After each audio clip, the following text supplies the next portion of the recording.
Selamat malam Ibu Lestari, perkenalkan nama saya Clara Indah Javahera. Saya dari kelas 10 MPLB 2. Di sini saya ingin menjelaskan sedikit mengenai soal-soal manajemen logistik. Soal yang pertama yaitu tuliskan dan jelaskan fungsi manajemen logistik. Dalam proses penerapannya, manajemen logistik mempunyai berbagai fungsi penting yang akan selalu berhubungan antara yang satu dengan yang lain. Berikut ini adalah fungsi-fungsi manajemen logistik yang harus diketahui. Yang pertama yaitu perencanaan dan pemenuhan kebutuhan. Perencanaan dan pemenuhan kebutuhan dalam hal ini, manajemen logistik berfungsi sebagai perencanaan dan juga penentuan keperluan dari setiap program organisasi. Hal tersebut meliputi aktivitas analisis, produk yang digunakan, skala prioritas hingga ketersediaan produk. Dan juga hal ini meliputi kegiatan analisis terkait produk yang akan digunakan, ketersediaan, dan skala prioritas. Perencanaan dan pemenuhan kebutuhan ini harus disesuaikan dengan budget yang tersedia, aspek ketersediaan, dan kemudahan akses untuk mendapatkan barang. Aktivitas perencanaan ini selalu harus memperhatikan anggaran yang dimiliki oleh perusahaan, faktor kesediaan hingga kemudahan dalam mengakses suatu barang. Yang kedua, penganggaran. Fungsi penganggaran dalam manajemen logistik adalah untuk memastikan bahwa kebutuhan pengadaan barang sudah sesuai dengan anggaran yang dimiliki oleh perusahaan. Apabila biaya anggaran logistik tersebut ternyata tidak sesuai, maka harus dilakukan perubahan pada perencanaannya. Yang ketiga, fungsi pengadaan.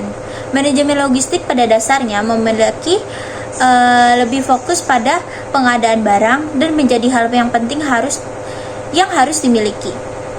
Saat ada ketidaksesuaian anggaran dan menjadi sulit dalam mengubah perencanaan, maka pihak manajemen logistik harus melakukan improvisasi dalam mengelola kegiatan logistik dengan budget yang terbatas.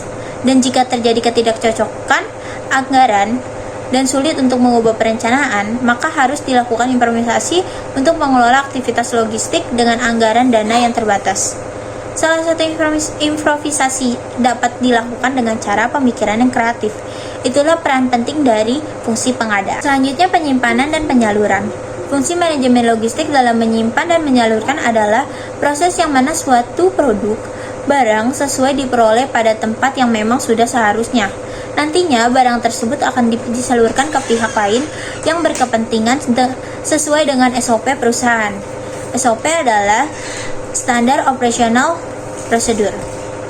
Selanjutnya, pemeliharaan. Dalam hal ini, manajemen logistik juga meliputi seluruh pemeliharaan barang. Umumnya, tujuan dari pemeliharaan barang logistik adalah guna memastikan produk barang yang tersimpan tidak terjadi cepat rusak. Yang keenam, ada penghapusan. Dalam proses aktivitas, manajemen logistik juga terdapat aktivitas penghapusan.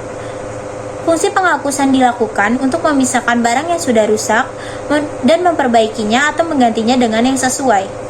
Yang ketujuh, pengendalian.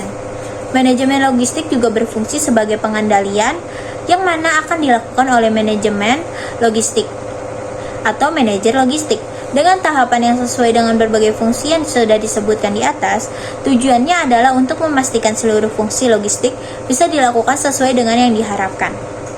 Soal nomor 2 yaitu tuliskan dan jelaskan 5M dari logistik. M yang pertama yaitu manusia atau man. Unsur manajemen yang pertama adalah manusia. Manusia atau individu-individu jelas memegang peran penting dalam manajemen pada tiap bidang, baik industri ataupun ekonomi. Segala sesuatu terkait perencanaan dan pelaksanaan produksi sangat bergantung pada manusia atau individunya. Yang kedua, ada uang atau money. Dalam proses manajemen, uang atau money juga memegang peranan penting. Untuk menjalankan aktivitas perusahaan dibutuhkan biaya usaha dalam uang sebagai modal utama. Pengelolaan uang yang baik sangat berpengaruh pada kesuksesan tidaknya manajemen yang dilakukan. Yang ketiga, ada bahan atau materials. Bahan-bahan atau materials yang menjadi unsur manajemen berikutnya, pengontrolan bahan-bahan yang ada sangat vital dalam proses manajemen.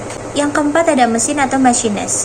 Teknologi menjadi bagian penting dalam manajemen perusahaan. Wujudnya dapat dilihat dari alat atau mesin. Mesin yang diharapkan mampu meningkatkan kinerja dan produktivitas berkali-kali lipat dibandingkan dengan menggunakan tenaga manusia saja. Yang kelima ada pasar atau market. Dalam kaitannya dengan manajemen perusahaan dan industri, pasar atau market juga tak boleh dilupakan.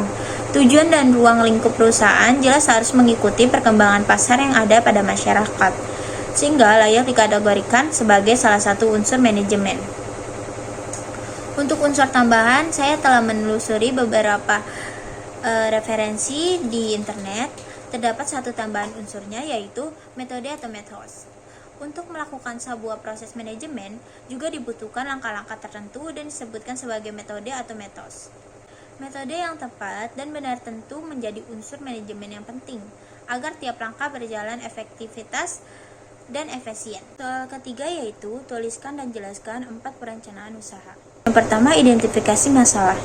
Tujuan mengidentifikasi ini adalah menemukan solusi dari permasalahan di sekitar, terutama dalam hal transportasi dan logistik.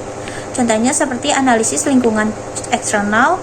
Analisis ini digunakan untuk mengidentifikasikan posisi perusahaan terhadap pesaing-pesaing dari pesaing-pesaing yang ada, ancaman pesaing-pesaing baru, ancaman produk-produk atau jasa-jasa substitusi, kekuatan menawar dari pelanggan-pelanggan dan kekuatan menawar dari pemasok-pemasok, dan juga dapat melakukan analisis lingkungan internal. Analisis lingkungan internal adalah proses di mana perencanaan strategi mengkaji faktor-faktor internal perusahaan untuk menentukan di mana perusahaan memiliki kelemahan dan kekuatan sehingga dapat menghadapi ancaman yang terdapat dalam lingkungan. Yang kedua, menemukan solusi dengan curah pendapat. Setelah masalah berhasil diidentifikasi, langkah selanjutnya yaitu melakukan curah pendapat atau brainstorming melalui sebuah kelompok. Setiap anggota kelompok membebaskan diri untuk menemukan ide-ide yang beragam dan sebanyak-banyaknya, termasuk ide yang tidak masuk akal. Kumpulan ide inilah yang nantinya dijadikan bahan untuk menyusun solusi. Yang ketiga ada rasionalisasi.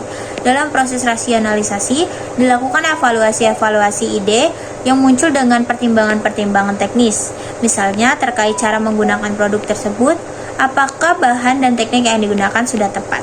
Dan yang terakhir, menghitung hasil usaha terakhir dan menghitung hasil usaha sebelumnya. Hasil usaha ini dapat dihitung setelah pendapatan dan biaya diketahui totalnya. Jika pendapatan lebih besar dari biaya produksi, maka usaha dianggap untung. Jika terjadi sebaliknya, maka usaha dianggap rugi. Sekian dari saya, kurang lebihnya mohon maaf. Terima kasih.